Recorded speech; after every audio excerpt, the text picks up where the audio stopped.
मनोज जरांगे पाटील जर 20 जानेवारीला मुंबईमध्ये आले तर ओबीसी समाज सुद्धा शांत बसणार नाही असा इशारा ओबीसी नेते प्रकाश अण्णा शेंडगे यांनी सरकारला दिलाय। ओबीसी जनमोर्चा संघटनेच्या नेत्यांकडून राज्य सरकारला इशारा देण्यात आलाय। या संदर्भात प्रकाश अण्णा शेंडगेंसोबत संवाद साधलेला आहे। आमच्या प्रतिनिधी ज्योत्स्ना गंगणे यांनी पाहुयात। महाराष्ट्रामध्ये ओबीसी असो किंवा मराठा असो, आरक्षणाचा प्रश्न जो आहे तो आता ऐरणीवर आलेला आहे।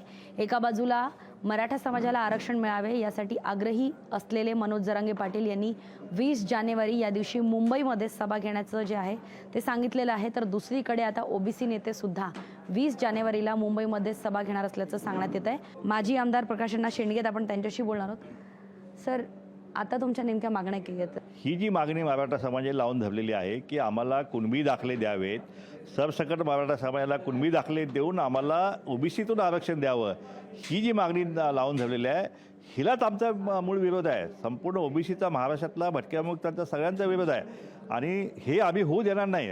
जरांगेने आंदोलन डिक्लेअर केलेलं आहे, मराठा सभेने आंदोलन केलेलं आहे, म्हणून आम्हालाही हे आमच्या हक्काचं आरक्षण संरक्षण करण्यासाठी आम्हालाही आंदोलनाची भूमिका घ्यावी लागत आहे। आणि म्हणून 20 तारखेला एकीकडं मराठा सभा आंदोलन असेल पण दुसरीकडे आमचंही आंदोलन जे आहे आझाद मैदानमध्ये हे आंदोलन आमचं होणार आहे। अनेक समर्थक जे आहेत ते सुद्धा मुंबईमध्ये धडकतील, तर तुम्हाला पोलिसांची परवानगी मिळाली का सभेसाठी, आंदोलनासाठी? परवानगी मिळो अगर न मिळो, जर जरांगेंना कुठल्याही प्रकारची परवानगी न मिळताना तो रात्री 1-1 वाजेपर्यंत सभा घेत असतो, मिरवणूक काढत असतो। वेळ आली तर आम्हाला परवानगी दिल्यानंतर आम्ही 144 तोडून सुद्धा आम्ही जरांगेंना परवानगी दिली तर आम्ही 144 कलम सुद्धा तोडू।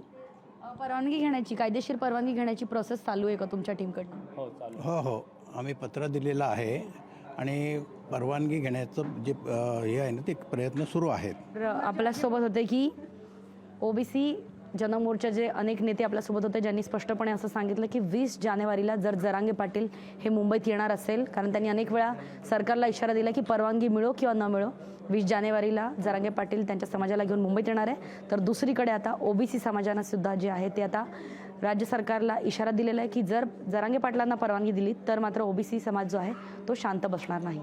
जर्नलिस्ट हमीदसह ज्योत्स्ना गंगणे, लोकशाही मराठी, मुंबई। लोकशाही मराठी, ऐका, पहा, जागरूक रहा।